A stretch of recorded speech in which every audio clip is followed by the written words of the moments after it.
Gulupu eno eya Bugiri Aziwanu yatandikibwa abavubuka abalina ensibuko ya Bugiri nga bayita ku mikutu gya intaneti egy'enjawulo mu mwaka gwa 2014 okusobola okuwuliziganya.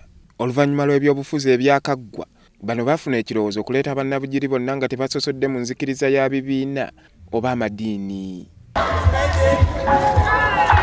Mu kaweefube ono bano baddizza abalwadde mu ddwaliro lya Bugiri wamu n'okubabudaabuda okusobola okubazzaamu amaanyi. Wano era basizza Kimunga Nkuyege okusalawo okuddukira omu ku balwadde gwe baasanze eno okusobola okutaasa obulamu bwe. Amagezi go esente buli kintu kyonna obuyambi bw'olina buyinza otuyambako twayamba omwana. Aladdisi w'ekitundu kino mukyala Kikomeko Margaret asanyukidde ekikola kya bannabugiri Aziwanu n'abategeeza nga bwe batalina kukoma ku kino kyokka wabula bakole n'ebintu ebirala eby'enjawulo ebinaasobola okuzza ekitundu kyabwe ku ntikko. Naye ng'entandika bwevaire eboneike nti ki tuli non-partisan, eboneike nti enda kutumbula Bugiri kwira walala, eboneike nti bende enkulaakulana mu Bugiri. Basaba tugendere ddala mu processes tugimaleyo, tukole ki tulabe nga tukolera wamu we mutateerezezza bulungi tujja kuyambagana because mu lukuŋŋaana lwe bakubye ssentebe wa disitulikiti ya Bugiri Hajiri Avala Siraje Samanya ategeezezza bannabugiri nga kaakano ebyobufuzi we byawedde essaawa basobole okukolera awamu okutumbula ekitundu kyabwe. Tukole ino tubone tuvamu ki mu bwavu. Nze ndowooza nti kiba kituweerebwa tugikozese. Banange nze nzina bigambo bingi byakwogera mbendeza omukolo guno omulungi mbasuubiza okuba niimwe nga bwe mwidi mu ofiisi y'obwa chairman ndi kumpi kola ki kuvaamu ebbanga lyonna lyonna nkola ki nvaamu.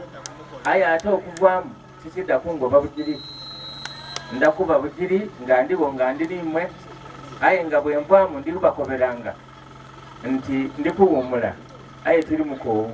Ate John Francis Okechyo nga ye ssenkulu wa Friends of Christ Revival Ministries Uganda yeebazizza obukulembeze bwa Bugiri Aziwanu n'ategeeza nti baakugenda mu maaso n'okubawagira okusobola okuvuunuka okusoomozebwa okunene okuli mu kitundu kyabwe.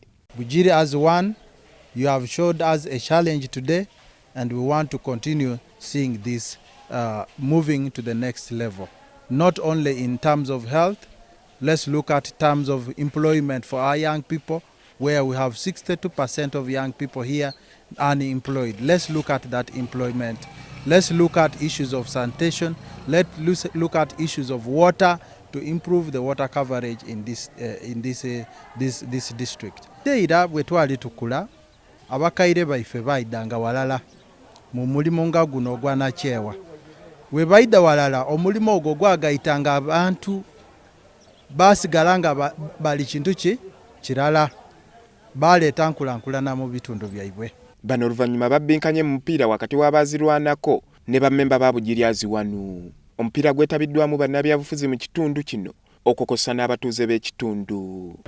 Terutaino okumana Uganda ekitungatana twena ate esawe Bugiri ekitungatana twena. Nsonga bakabana bange mbebaza olw'omulimu guno gwe mukozi mwebale ino. Era bano baaweze nga bwe batagenda kukoma ku kye bakoze wabula balina enteekateeka nnamutaayiika gye bagamba nti okufa n'obutanyagwa yakuzza ekitundu kyabwe ku ntikko.